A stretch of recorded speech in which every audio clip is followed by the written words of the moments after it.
ակցիաներով այս նախագիծը ներկայացրեցինք ցույց տալու համար, որ ԿՊ-ն չի անելու եւ այլն եւ այլն եւ այլն։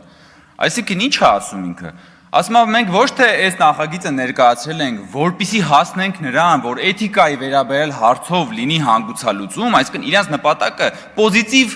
բան չունի, նպատակադրում չունի։ Ասում է մենք արել ենք, որ ցույց տանք, որ դուք չեք անելու։ Ինչ է նշանակում։ Բայց սա երեսպաշտություն չի։ Բայց սա է երեսպաշտությունը, այսինքն դուք վերցրել եք բարոյականության վերաբերելի հարցը դարձրել եք քաղաքական պայքարի մանրադրամ եք սարքել, պարոն Մինասյան, ասում եք ոչ թե մենք դա բերել ենք, որպեսզի հասնենք էթիկայի հաղթանակին։ Մենք բերել ենք, որ ցույց տանք, որ ԿՊ-ն սա չի անելու։ Հիմա սա այդ լրագրողի նկատմամբ բարոյական քայլ է, թե բարոյական քայլ չի։ Հիմա մենք պետք է էթիկայի հանձնաժողով ստեղծենք ձեր համար, ձեր այս քայլի համար, ժողովուրդ, մի հատ ճշտենք։ Դուք ընդհանրապես լրագրողական համայնքին եւ 4-րդ իշխանությանը նայում եք որպես քաղաքական պայքարի մանրադրամ, եւ այո, դուք նայում եք որպես քաղաքական պայքարի մանրադրամ։ Ես ուզում եմ ասել, որ երբ որ դուք այստեղ քաղաքական գնահատականներ եք տալի, թե ԿՊ-ի իշխանության ժամանակ լրագրողների դեմ այս է եղել, այն է եղել։ Վերջերս հրապարակվեց նորից լրագրողներ առանց սահմանների կազմակերպության զեկույցը, որտեղ որ մամուլի ազատության սանդղակով մենք այս տարի 34-րդն ենք։ 2017 թվականին մենք եղել ենք 79-րդը, այս տարի մենք 34-րդ տեղն ենք։ Բայց դա լրագրողական համայնքի մասնագիտական գործունեությանը վերաբերող դրական փաստ չի, հա, դրա մասին չեք ուզում դուք խոսեք։ Բայց դա դրա մասին է խոսքը։ Պարոն Մամիջանյանը ասում է Սերժ Սարգսյանի ժամանակ, Սերժ Սարգսյանի իշխանության ժամանակ լրագրողներն այստեղ ցույցեր են։ Նախ լրագրողները հիմա էլ են ցույցեր անում, հեն այնտեղ Սաղմոսի բան են դրել ու կանգնած են լրագրողները։ Երկրորդը, ես ուզում եմ հենց ցույց, հիմա ես կմիացնեմ մի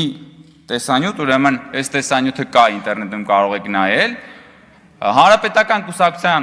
Հանրապետական խմբակցության պատգամավոր Մհեր Սեթրակյանը միջանցքում ազգային ժողովի մի քիչ այն կողմ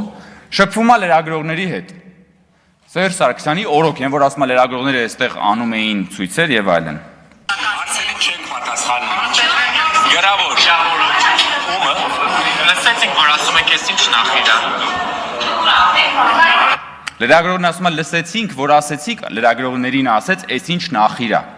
Լրագրողը ասում է Մհեր Սեթրակյանին։ Հիմա իրա պատասխանը։ Ակաժները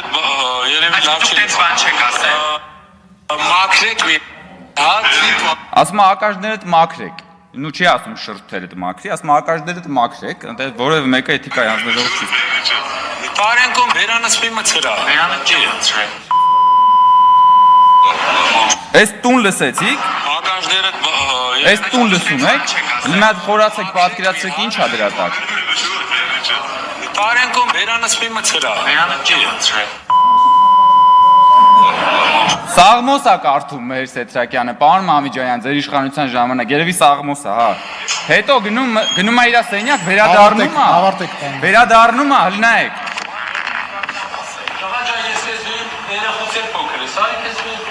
Ու է գալիս, ասում է հլա արի իմ սենյակ, կանչում է իր սենյակ, ասում է հլա արի, լրագրողը բնականաբար վախենում է։ Ու այս ընթացքում լրագրողական ողջ համայնքը կանգնած որևէ բան չի անում։ Ես հասկանում եմ, որտեղ մարդիկ վախենում էին։ Հիմա դուք տես բան պատկերացնում եք, հարկաստո լրագրողները հենա, պարոն Մամիջան, լրագրողները հենց հիմա բան են անում, պերֆորմանս են անում, նորմալ է, ազատություն է, բայց որևէ մեկը լրագրողների հասցեին նես բան չի անում, որ է տու սենց գնա, էլի։ Հետա ձեր դեպքը, եկել եք ստեղ բանը էթիկայի հարցը դարձրել եք քաղաքական պայքարի մանրադրամ եք սարքել։ Իսկ մենք այո, Հայաստանի Հանրապետությունում պաշտպանում եւ պաշտպանելու ենք ժողովրդավարությունը, պաշտպանում եւ պաշտպանելու ենք խոսքի ազատությունը, լրագրողները ունեն եւ ունենալու են իրենց մասնագիտական գործունեությունը ծավալելու